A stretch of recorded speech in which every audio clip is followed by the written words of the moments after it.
में प्यूपा निकलने का टाइम होता है, लार्वा से वो प्यूपा निकलता है और उसके बाद वो ऊपर चढ़ता है और वो पत्तियों को, कोमल पत्तियों को खाना शुरू कर देता है। नासा ने भी अप्रूव किया है इसको एज एयर प्योरीफाइंग प्लांट। क्या होता है कि इसकी जो पत्तियों के सिरे आपने देखे होंगे ये ब्राउन पड़ने लगते हैं, तोड़ते रहते हैं, नए जो फुटाव आते हैं ना, नहीं तो ये बहुत बड़े बड़े हो जाते हैं।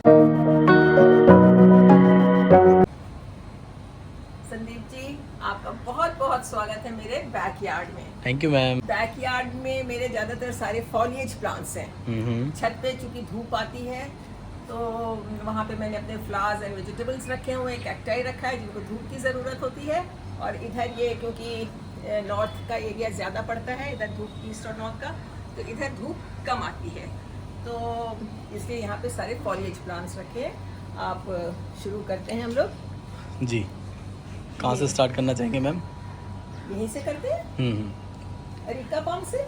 जी, बहुत ही एलिगेंट प्लांट है, बहुत, ये खैर मेरा काफ़ी पुराना भी है, और ये भी इट कम्स नासा ने भी अप्रूव किया है इसको एज एयर प्योरीफाइंग प्लांट। आपके घर में रहता है। वैसे तो सभी प्लांट्स जो है अगर आप देखें तो आपको खुश मिजाज रखते हैं, आप इनके बीच में रहते हैं, नेचर के संग में रहते हैं, तो आपको बहुत सुकून सा, शांति सी मिलती है। लेकिन कुछ प्लांट्स ऐसे हैं जो आपके आसपास, आपके घर के बाहर या अंदर रहते हैं, तो आपको ऑक्सीजन लेवल बहुत आपको अच्छा मिल जाता है। आपके चूंकि वातावरण की जो अशुद्धियां हैं वो इनको एब्जॉर्ब कर लेते हैं। तो ये आप चाहे अपने पोर्टिको में रख सकते हैं, क्योंकि बहुत ज़्यादा धूप की इसको ज़रूरत नहीं होती है। बहुत ज़्यादा धूप जब मिलती है इसको, तो क्या होता है कि इसकी जो पत्तियों के सिरे आपने देखे होंगे ये ब्राउन पड़ने लगते हैं, जो फिर इसकी ब्यूटी को ख़राब करते हैं। तो ये इस तरह से हरा भरा रहे, इसके लिए आप इसको डिप्लीटेड लाइट पे रखिए, और बहुत हल्की कोई भी मेन्योर दीजिए, ज़्यादा कुछ मांगते नहीं है ये पौधे। साल में 2 बार मैं खाली इनको खुराक देती हूँ, और ये आपको इस तरह से खुश रखते हैं। इसी के साथ ही अगेन जी मैंने ये सेंसिवेरिया लगाया हुआ है, ये भी बहुत ही अच्छा नासा अप्रूव्ड इंडोर प्लांट है। आउटडोर भी आप रख सकते हो, इसकी बहुत वैरायटी है। वो छोटे वाले भी आते हैं, ड्रॉप वैरायटीज़ भी आती हैं, जिनको आप छोटे गमलों में लगा के स्टडी टेबल पे या कॉर्नर में कहीं भी घर के अंदर सजा सकते हो, और ये भी अपना एयर प्योरीफाई करता है हमारी। आगे बढ़ते हैं दोस्तों। देखिए कितना बड़ा रबर प्लांट भी है यहाँ पर, साइज़ बहुत ही बड़ा है, और इसी के साथ ही आप देखेंगे काफ़ी मैच्योर भी है। ये देखिए मैम, इसमें भी एयर रूट्स आती हैं। जी जी, वाओ, ये बरगद की वैरायटी है ना, तो बरगद में तो उसी फैमिली का प्लांट है। जी। और आप मैच्योरिटी और बड़े होने की बात कर रहे हो, इसकी भी देखो, हम ये तोड़ते रहते हैं, नए जो फुटाव आते हैं ना, नहीं तो ये बहुत बड़े बड़े हो जाते हैं। और घरों में आजकल आपको पता है छोटे घर हैं, जगह इतनी बन नहीं पाती कि हम सबको एडजस्ट कर सकें, तो इनको हम यहाँ से इसकी ग्रोइंग टिप जो है अपेक्स, वो ख़राब कर देते हैं, निकाल देते हैं, और फिर भी इसमें यह नया फुटाव आ रहा है। तो अगर आप इसकी ग्रोथ मेंटेन करना चाहते हैं, अपने बगीचे के अनुरूप एक साइज़ देना जो बहुत ज़रूरी हो जाता है, वो करना है, तो हमको ये सब काम इसके लिए करना पड़ेगा। अब देखिए इसमें इसका भी कटा हुआ है, ये 3 आप देख रहे हैं मेन ब्रांचेस हैं जी, है ना, इसमें भी कटा हुआ है, और उधर वो दूर वाले में भी उसका एपेक्स निकला हुआ है जी। अब क्या है कि नीचे वाले मैंने नहीं किए हैं, जान करके नहीं किए हैं, ये बढ़ने दूंगी मैं अभी, तो जिससे कि बीच का जो गैप है ना, ये ट्रायंगल के बीच का जो गैप है ये भर जाएगा फिर मेरा। तो इस तरह से आपको प्लांट को किस तरह से शेप करना है, ये आपको अपने दिमाग में रखना है, अपना सोचना है कि किस एरिया में आप प्लांट रख रहे हो, और उसको आप किस तरह से डेवलप करना चाहते हैं जी।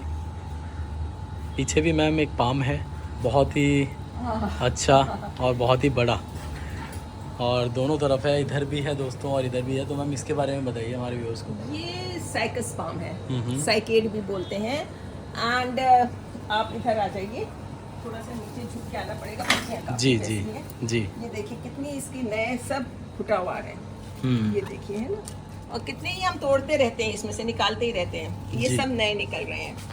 और इसी तरीके से उसमें भी काफी नीचे आ रहे हैं पूरा उधर से जी, ये देखिए, वाओ, पूरा भरा हुआ है। तो इसमें क्या प्रॉब्लम है, दिस इज वेरी सेंसिटिव। आप बोले वैसे तो देखने में हार्डी है, बहुत खूबसूरत है, लेकिन जब इसमें से नए इसके शूट्स निकलते हैं, नई ग्रोथ होती है, इसमें मेरी साल में 2 बार होती है, तो नई ग्रोथ होने के बाद आपने देखा होगा, आप इतनी जगह जाते हो, इनकी पत्तियां जो होती है ना, ये कटी कटी होती हैं, जी। या ब्राउन होती हैं। आप इसमें देखिए सब पत्तियां इवनली हैं और लश ग्रीन है, कोई प्रॉब्लम नहीं है इसमें। उसके लिए मैंने बहुत जद्दोजहद की है और अब मैं सीख गई हूँ कि इनको कैसे रखना है, क्या करना है। इसमें क्या रहता है कि जब आप इसका ये बीच में से फुटाव आने लगता है, ये यहाँ से नए कोपल वहाँ से निकलने शुरू होते हैं, ठीक है जी। वो नीचे। तो इसमें एक बैक्टीरिया होता है, वो बैक्टीरिया कह रहे हैं एक क्या बोलेंगे उसको, स्नेल भी नहीं बोलेंगे, एक जीव होता है जो आ जाता है और वो इसके अंदर घुस के बैठ जाता है, ठीक है। और सो मच सो वो सॉइल में चला जाता है और वहाँ पे अंडे देता है। अच्छा। हाँ, तो आपकी सॉइल इन्फेक्टेड रहती है हमेशा उससे। और जब इसमें ये फुटाव नए आने लगते हैं तो उसके उस समय प्यूपा निकलने का टाइम होता है, लार्वा से वो प्यूपा निकलता है और उसके बाद वो ऊपर चढ़ता है और वो पत्तियों को, कोमल पत्तियों को खाना शुरू कर देता है। हमें पता भी नहीं चलता है, लेकिन जब वो पत्तियां बड़ी होने लगती हैं धीरे धीरे, आप कहोगे बड़ी खूबसूरत निकलती हैं, तो आप देख रहे हो कि वो सब कटी हुई हैं। तो इसके लिए आपको ट्रीटमेंट इसका 2-3 महीने पहले से शुरू करना पड़ता है, जिससे कि आपकी सॉइल में जो इन्फेक्शन है वो पहले दूर हो जाए। और इसके लिए आपको केमिकल ही यूज़ करना पड़ेगा, आपका जो ऑर्गेनिक से नहीं चलेगा। इन्फेक्शन ज़्यादा हो जाता है तो हमको एंटीबायोटिक लेनी ही पड़ती है। सो वो प्लांट्स के सामने भी वही लागू होती है बात। तो इसके लिए इसका ट्रीटमेंट फिर इस तरह से किया जाता है और बराबर करना पड़ता है। ये नहीं कि जैसे होता है ना, एंटीबायोटिक का कोर्स होता है 5 दिन खानी पड़ेगी, इसी तरह इनका कोर्स होता है जो 2-3 महीने चलता है, तब जाके आपको इस तरह की फॉलिएज मिल जाती है। तो ये gardening is a continuous learning process. आप सीखते हैं, पढ़ते हैं, नॉलेज गेन करते हैं और उसको इम्प्लीमेंट करते हैं। सबसे बात है बड़ी कि इम्प्लीमेंटेशन चाहिए। और दूसरी बड़ी बात गार्डनिंग के लिए जो मैं अपने सब व्यूअर्स को बताती हूँ is patience. Have patience. Gardening is all about patience. अगर आपने थोड़ा सा भी पेशेंस या धैर्य है तो आपके पौधे, जल्दीबाजी मत करिए बिल्कुल भी, आराम से उनको पनपने दीजिए, let them take their own time. बिल्कुल ठीक। इसी के साथ ही और आगे चलेंगे।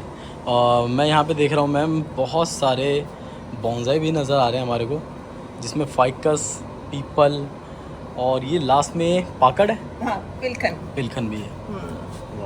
इनके बारे में बताइए कि आखिर बॉन्साई का शौक़ आपको कब हुआ, कब से स्टार्ट किया था और ये कितने पुराने बॉन्साई यहाँ रखे हैं? बहुत आपने एक अच्छा प्रश्न किया जो मुझे बड़े प्यारे लगता है जी। बोनसाई मैंने 2 पौधों से शुरू किया था। एक ये पीपल से जी और एक ये वाला यहाँ है, ये देखिए, बरगद से। ओके। ये वाला बरगद, इसकी तो बहुत सारी जड़ें वड़े मैंने काट दी हैं, पर फिर भी आप देख रहे हो कि कितना इसका पुराना है सारा सिस्टम जो है जी, कितनी पुरानी है। बहुत ही सुंदर लग रहा है। ये मुझे शौक हुआ जब हम से 35-40 साल पहले, ये उतने ही पुराने हैं। ये जो 2 पेड़ हैं मोर देन 35 इयर्स ओल्ड। सो ये कहीं पर हम चाहे ढूंढने, पीपल तो वैसे अमूमन निकल ही आता है संद वगैरह में कहीं से भी, पर जब आप ढूंढने जाते हैं तो एक सुई आपको ढूंढनी है ना, वो भी आपको नहीं मिलती है आपके हिसाब से। तो पीपल और बरगद मुझे कहाँ मिलने वाले थे। तो दिल्ली में जो सुप्रीम कोर्ट है, पहले एक सुप्रीम नर्सरी होती थी वहाँ प्रगति मैदान के सामने। अच्छा। हाँ, तो वहाँ हम गए तो वहाँ ये पीपल का पेड़ बिल्कुल ऐसे लीन एंड थिन एक ब्रांच सी थी। कहते हैं मैडम ये चाहिए तो आप ये ले लो। तो हमने कहा भैया ले लेंगे। ऐसे ही वो बरगद था। दोनों पेड़ हम लाए हैं अपने घर में और इनको पाला पोसा और नतीजा अब आपके सामने। वाह, ये देखिए, इसकी जड़ें देखिए, बहुत ही देखिए, सुंदर। इसकी देखिए,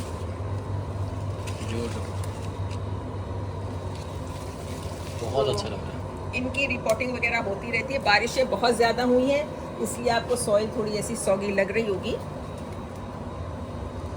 जी। सॉइल थोड़ा मॉइस्ट ज़्यादा है। और ये मेरा ये भी काफ़ी पुराना है इसका, फाइकस का जी।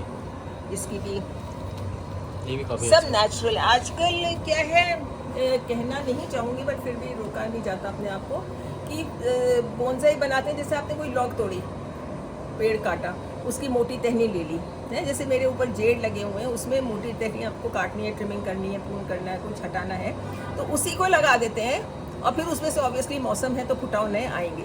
So that is not actually original bonsai, है ना। आपने उसका क्विकन अप किया है, प्रोसेस जो है फासन अप किया है। लेकिन मेरे ये जो बोनसाई हैं वो ओरिजिनल एक टहनी से, एक मतलब पतली शाख जिससे उसी से बने हैं, जड़ से। तो इसलिए और ये ऑब्वियसली फिर इनकी ये करते रहना पड़ता है, इनकी भी पिंचिंग वगैरह जो बोनसाई का एक प्रोसेस होता है।